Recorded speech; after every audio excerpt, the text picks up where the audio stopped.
Hey, what's up, guys? Welcome to the live stream. So, I said yesterday that I'm going to do the live stream and just answer some questions that anybody may have, because I'm getting a lot of the same types of questions over and over. So, hopefully, I can just help you if you've got thoracic outlet syndrome, frozen shoulder, if you've got a hip problem, back problem, knee problem, whatever kind of injury you may have. If you've got a question, just let me know. We can go through it. And hopefully you can answer some questions. I'm getting a lot of the same questions on some of the groups and private messages asking the same sort of thing. So if I can help you and answer some questions you may have here, if I haven't got it back to you, then hopefully I can help some people out.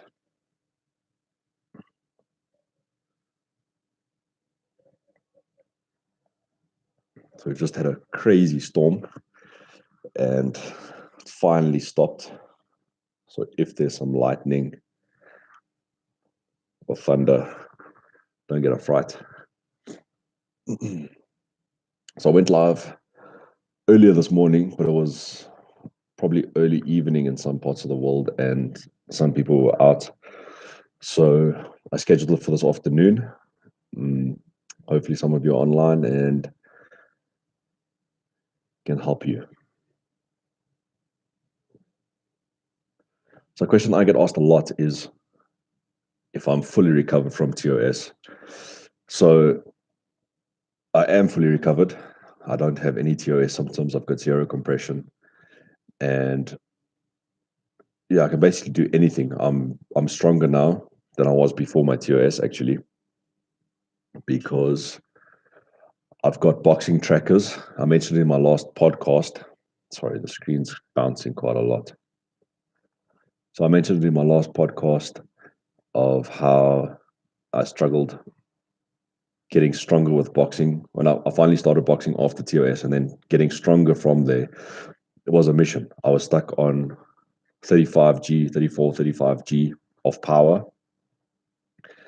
And now I'm punching in, my hardest punches are about 45G. So I've gone up 10 Gs in strength in the last few months, actually. So I'm definitely getting stronger in my TOS arm and all over. My rhomboids are getting stronger, my scapula is getting stronger. I do find that I have a little bit of a muscle weakness in my scapula, where if I'm training or doing something and I'm doing a lot of repetitive motion, that I might feel a bit stiff or it just pulls a bit differently. Like the muscle memory still remembers to pull in that way. So that's what I'm still working on. But I still roll with the ball often. I still stand on the corner of a wall and just massage that muscle at the back and try and lift my arm and keep everything soft and supple, which is key in recovering from your injury. If you've got an injury and you're just stagnant, then you're really not going to get anywhere. You're just going to stay. That muscle doesn't loosen up if you're not doing anything about it. So I like to explain the muscle fascia as sticky rubber bands because that's basically what they become. They say your muscle needs to sit loose, and over time they start getting tighter and tighter and tighter until you get a knot. And when you go for a massage, it might loosen that slightly, and then you do a movement and it's going to tighten straight back up. So getting over an injury where you've got that scar tissue and that tight muscle fascia, it's basically like a very sticky muscle that wants to hang on to that position. So when you get deep tissue massage and you're rolling on the ball, it eventually you're putting pressure on that muscle and loosening it up. And when you're doing stretching, you're stretching that out. And all of these in combination eventually get that muscle back to that relaxed state where it should be. And you have less compression and less muscle soreness and less aching. So it's a process. It's definitely a process. And taking it slow and steady is the biggest keys. Because a lot of people, myself included, when I started, went straight back to weight training. I actually got a message today asking, the guy asked if he can go back to weight training, but he has bilateral TOS. So I would not recommend that. I did tell him to use resistance bands. Look, you can train all parts of your body, but I found that I avoided shoulders completely. I started avoiding chest because my pec minor was so tight. And then I thought maybe training back was a good idea. But training back, I was doing a lot of lat pull downs. And the lat pull downs, I didn't realize at the time, was making my serratus anterior tight and sore as well. And that wasn't helping at all. So I'd get this pain in my side and pull everywhere, and then it runs up your shoulder blade. So you got to know what you're doing if you're going back into weight training. So I messed myself up on weight training and went straight back to being stuck on the floor. And that was when I was really bad. Those 4 months that I was stuck and couldn't do much. And that was due to weight training. I was coming right slowly, doing trigger point therapy and trying to roll. But then I caused myself the setback. And it just put me back so far that I compressed my arm more and I felt a lot worse. And it took me the rest of the year just to feel a bit better. So my first YouTube videos, I was feeling a bit better. I was trying, but I was still struggling at the same time. So I was using tips that was helping me to recover, but I was also learning along the way and still struggling along the way. But I wish I had some advice, and I didn't have any. So as I would do something, it would make me feel better. I would document it, put it into a video, and then over time started studying and learned a bit more and learned about the anatomy and how the body works and functions, and through biomechanics learned different motions and how to adapt those motions, because you get a lot of biokinetists and sports scientists that they know exactly what they're talking about, and you get doctors that know what they're talking about with TOS, but there's no combination where you go to a physical therapist and they've had TOS and they know exactly how to work around it. They just see it in the textbook. They read what they have online and the information. But having TOS myself and adapting the techniques that I've learned and studying further, it's a complete combination that's really helped me, and it's helped a lot of people. I've helped so many people. I've lost count. I used to have a list of all the people that I've helped, and now I just can't keep up. I get messages on a daily basis and trying to help people on a daily basis. And then a few weeks go by, and then some still have a bit of niggly problems in the area, and others just, I either don't hear from them again, and then they'll message me.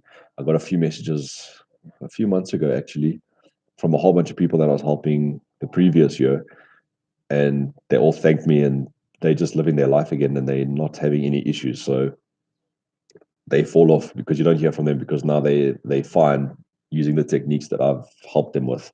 It's all about understanding each person, because not everything is going to work for everybody. So I can tell you to do trigger point therapy and roll on the ball, but you might have another issue, and you need to you need to find all the issues. So I don't have one plan to help everybody. I tell them to give me a history of how they're struggling, and from there, see if their shoulder's a bit lopsided, if their TOS is taking over, or if they've got maybe just an overuse issue, or there's another muscle pulling, like say the quadratus lumborum in the back, which is pulling the rib cage and the hip down, causing that pressure and lopsidedness. And if we can just find the root of it, you can find where your real issue lies. Sometimes you've got referred pain from somewhere else, and knowing the history of what you do on a daily basis and any injuries you may have had, it helps me understand where to target first. So some people can't lift their arm because of TOS. They can't lift it above their head, can't do any of that. But they may have a little bit of lower back pain at the same time, and they don't really see the connection. But like I've said in so many videos, the body runs, it's a kinetic chain. So you can have something wrong in your shoulder or your neck, and it could stem from something in your ankle, because you may be walking a bit wrong, and then your foot is pulling in, which in turn pulls your knee in, and then your hip and your lower back. And if your lower back is out, it pulls up your spine and the spina erector muscles. So it just travels. So any problem you may have, it could be linked to something else, and then it causes the TOS or causes other problems. It's just about knowing how to find that root cause and establishing that. So you can work around, if you can't work your shoulder and you can't lift your arm and you can't do stretches, You can work all the other muscles leading up to it. You can roll on the ball. You can stretch your hamstrings because your hamstrings get tight and they cause so many problems. And you wouldn't think that having neck and shoulder problems could be linked to your hamstrings, but everything is linked. So I've always had tight hamstrings. I've said it in a previous video. And that tightness really contributed to my tight quadratus lumborum because I used to lean in my car, I used to lean to my left, lean everywhere, and it became shorter. So you only realize that when you stretching, I could stretch way further on my right hand side because I never leaned on my right hand side. The muscle wasn't shorter. But trying to stretch my left, it was this deep, right in this deep, deep pain. And I always used to think that my left kidney was always sore. It felt like I thought it was kidney pain because it was in that region. And turns out it was never kidney pain. When I started learning the anatomy and starting to stretch, my quadratus lumborum had become so short because I always had lower rib pain, and it would I felt like I couldn't stretch. My abs and everything were tight. And learning that, my quadratus lumborum became shorter because I was always leaning. And I started making a conscientious effort to see where I was leaning and how often I was leaning. And it was actually like everything I was doing, I'd always lean to my left, like without even thinking. So it was quite a struggle over all the months to sit straight and try not to lean because it becomes a habit where you don't even realize that you're leaning. You lean over, and it's it's one of those things. So you're probably doing something in your day-to-day life that's causing more problems and you can't pinpoint it. A lot of people that I've helped as well are not breathing correctly. Probably 99% of the people that I've helped are not breathing properly. Now, this is a problem with TOS because the main muscles affected with TOS are your scalene muscles, which run on the sides of your neck, and they're very delicate muscles. You'll only realize that if you have a problem with your scalene muscles, how sensitive and delicate they are. When you try to stretch it, you may stretch a little bit too far, and that muscle seizes up, and you've got neck pain, and it's pulling, and it pulls on your top rib, and your TOS feels worse. So breathing uses your scalene muscles and your pec minor. Now, your pec minor sits right under your pec major, and that is attached to your ribs as well. And both those muscles are the two main muscles affecting TOS, and those are also the two main muscles used for secondary respiration. So when you're running and you need that deeper breath, your scalenes and your pec minor will kick in to expand your rib cage a lot more so you can get deeper breaths in. And if you already have aggravated pec minors and scalenes, which you do with TOS, breathing itself is going to cause you flare-ups. A lot of people don't realize that, and I've tried to make that the first step. Step number one is concentrate on your breathing and focus on diaphragmic breathing. Because if you're not breathing properly, then you may as well not do anything else properly because you can roll on the ball, you can stretch, you can do all these things and think that you're relaxing those muscles, but you can sit on the couch and do nothing afterwards, and you're still going to get a flare up because now you're breathing with those same muscles and overusing them.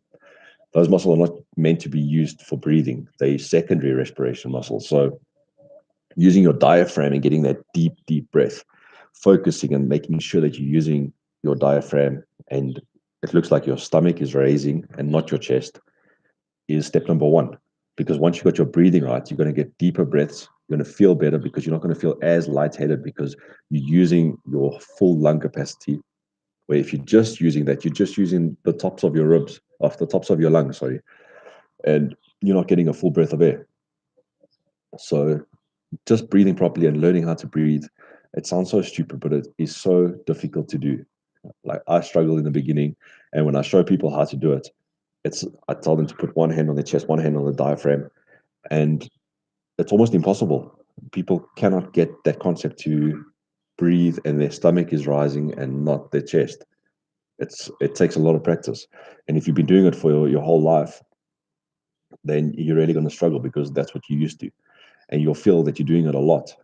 Like you may practice your diaphragmatic breathing and you'll feel like you've got it, and then when you feel again, you're breathing completely wrong. You think you're breathing with your diaphragm until you do the test and put both hands, one in your stomach, one on your diaphragm, one in your chest, and you'll see your chest is always moving more than your stomach. So That's step number one, is focusing on breathing. As easy as it sounds, it's not easy. It takes a lot of practice. But once you get it, from there you're gonna feel the difference. You're gonna feel like you're getting deeper breaths. I was really struggling because my rib cage wasn't moving. My TOS was so bad and my rib cage was out basically. So each rib, when I went to the chiropractor, they clicked my ribs in, and from there my diaphragm was moving. I didn't realize it. My left side was completely stuck. My right side was expanding and dropping properly, but my left side was completely immobile. It was just sitting in the wrong place. I was breathing wrong. And I always felt like my left lung, I could just feel I wasn't getting enough air. And I'd always get dizzy, and my tight scalenes would always feel like someone's choking me. So fixing my breathing was probably the greatest feeling, because I felt like I had a lot more air when I was breathing because my diaphragm was expanding properly. And also, just getting that motion of breathing properly took the pressure off my scalenes and my pec minors, which is the best thing, because if you breathing and your pec minors and your scalenes are the muscles you're using to breathe, you're not going to ever recover because you're overusing those muscles on a daily basis constantly. So learn to breathe properly with diaphragmic breathing. Get that rib cage expanding, and take the pressure off your scalenes and pecs, because those are the main affected muscles with TOS. And you're just going to feel a huge difference. It makes a ton of difference breathing properly. From there, you can start going into trigger point therapy and deep tissue massage, just to loosen, because those tight muscle fascia, it's so hard to break down. So a simple massage is just going to loosen up very slightly. So you need to work on it constantly on a daily basis, rolling on the ball, put that ball on those tight muscle fascia so that they loosen and stay in that neutral position. And the muscle memory is one of those things that is just going to make it so tight. So it takes time. But even if you've had surgery where they've cut your rib out, or you've had pec minor surgery or scalene removal, or whatever surgery you've had, these are still things you need to do, because you're still going to get scar tissue. That muscle's still going to get shorter. I've had surgery on my right hand side, so I haven't had TOS surgery. My TOS arm is my left arm. I think the camera's reversed, so it looks weird. But if you can see, I had a bike accident and I've got a pin through the shoulder. So I've got no issues with the shoulder at all. But when I had the surgery, they shortened all my tendons and everything was pulled up. And I had to go for physical therapy for about 6 months to lengthen. So you could actually see all the tendons like pulling tight, and it was so uncomfortable. And that probably added to my TOS later on, because I was so used to walking like that my one shoulder was lopsided, my other one was high. So it's all these factors. But I got scar tissue and I had to get that scar tissue broken down because it was stopping some blood flow.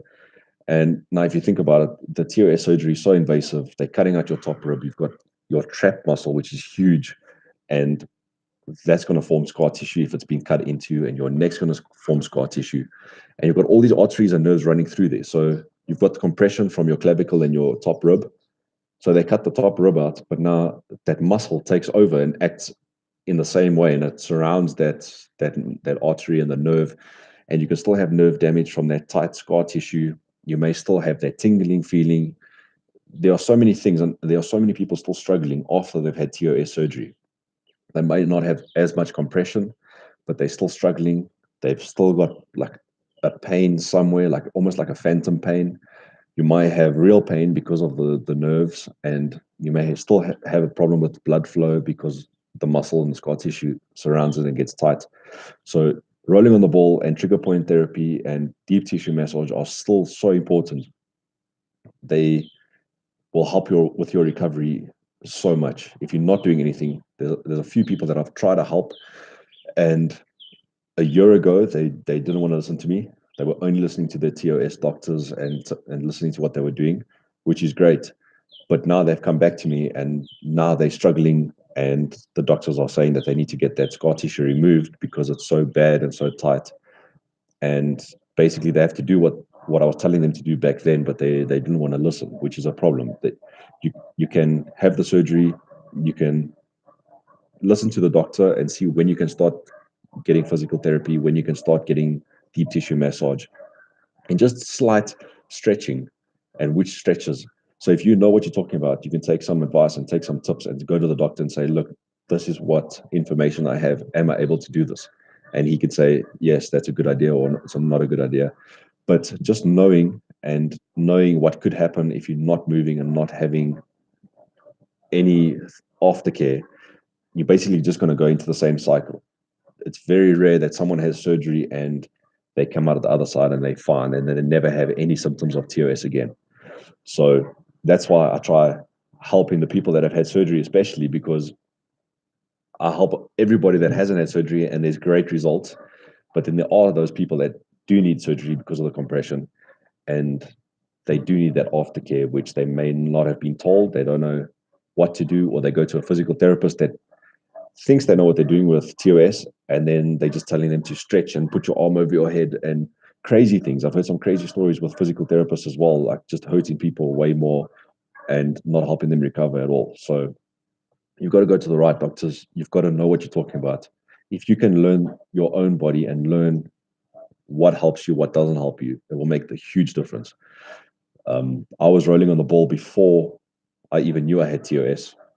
It just felt nice. I would have this pain in my trap and shoulder blade, and just putting pressure on it and laying on the ball would help so much. So when I finally got diagnosed with TOS, I would tell the doctor that I'm rolling on the ball, and he told me, no, don't lay on the ball. You don't know what's happening. We need to do tests and run scans and X-rays and MRIs and whatever else. And it just felt good. So when I eventually was at the right doctors and got diagnosed with TOS and started studying and learning everything, I actually found that rolling on the ball was actually so beneficial because it was breaking up that crazy tight knot that I had in the back. It was helping open up my chest a bit more because I had those rounded shoulders, and it was loosening up all the muscle fascia. So all those things were contributing to helping, and that's why I felt good when I was doing it. So you got to find out what you can do, if you, whether it's rolling on the ball or going for deep tissue massage or just stretching in a certain way using resistance bands. Sometimes I would take resistance bands, put it behind me, and lean forward just to pull my shoulder blades back, squeeze them together, open up my chest, because the majority of us TOS sufferers have rounded shoulders, forward head posture. You sitting at a desk and it makes it worse because everything's out in front of you. So there are a lot of little tips and tricks, and you just got to figure out for yourself. So that's why when I'm helping people, I get their history, I get whatever injuries they have, what they do on a daily basis, if they sit at a desk the whole day, and just so silly things like me with leaning to the left and shortening all the muscles, my quadratus lumborum, and pulling on my rib cage, adding to that pressure. So I had TOS on this side, and I had that tight muscle, and it was causing me lower back pain, and my tight hamstrings made it even worse. So that kinetic chain just worked its way down: tight shoulder, tight lower back, tight hamstrings, and it can work the other way around, where you've got a knee problem and it works up to your hip, and then your hip you're compensating, and then you've got neck pain. So you've got to just figure out all these little things and take it step by step. Learn what works for you. Ask questions. A lot of people don't want to ask questions, or I give them advice and they've got one way of thinking because they've got their group of friends and this is what they've done to recover, which is fun. I don't know everything, but most of these people that always have something that they don't want help with end up coming to me later on because they didn't want to listen, and I can actually help them. So maybe what I say doesn't help you, but you find something else. And if you find something else, then share it with all the groups, and maybe it can help a lot of people. So it's just each person is individual and has a different way of recovering from injuries. So there's not one set way of recovering, but the vast majority of practices is getting moving again, doing slow and steady things like resistance bands, working on your posture, working on your breathing, because even if you don't have an injury, it's just good to have your body functioning properly. So if you've got a good posture, you're not going to have bad back later on in life. You're not going to have neck problems, or you're not going to have any injuries. You're just going to live a good life without having injuries. You'll be stronger because your stabilizer muscles are keeping you up properly. So you can prevent a whole bunch of things just by working on your posture and working on your diaphragmatic breathing. So these are basic things that everybody should be doing anyway. It's just when you have an injury, we all live our lives and everything carries on. But when you have an injury, that's when you start focusing on all the bad aspects and you've been sitting wrong and you've got a bad posture. And I had a terrible posture. I'll always be hunched over.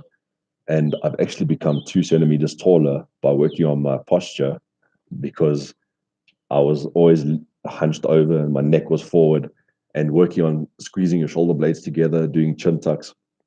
It's just kept everything straight. And I've become taller because everything's just lined up. It's not leaning forward anymore. So there's a lot of positive benefits by just doing all these things on a daily basis. And it's become easy now. Like last week, I put a video up on how I hurt my back. I jumped in the pool and it felt like one of my discs went out a bit and the nerve was pinching and I couldn't stand up straight. It was in my thoracic spine. So taking a breath in it felt like I couldn't even get a breath in. It was so painful. And I thought to myself, I'm going to have to go get pain meds and go to the chiropractor to click it in and align me. So I thought to myself, let me just use my techniques that I use. I mean, I'm helping people anyway. And that same day, I managed to get my back clicked in. I just did hot baths. I did turmeric to get rid of the inflammation. I didn't take any painkillers. So I just did everything naturally.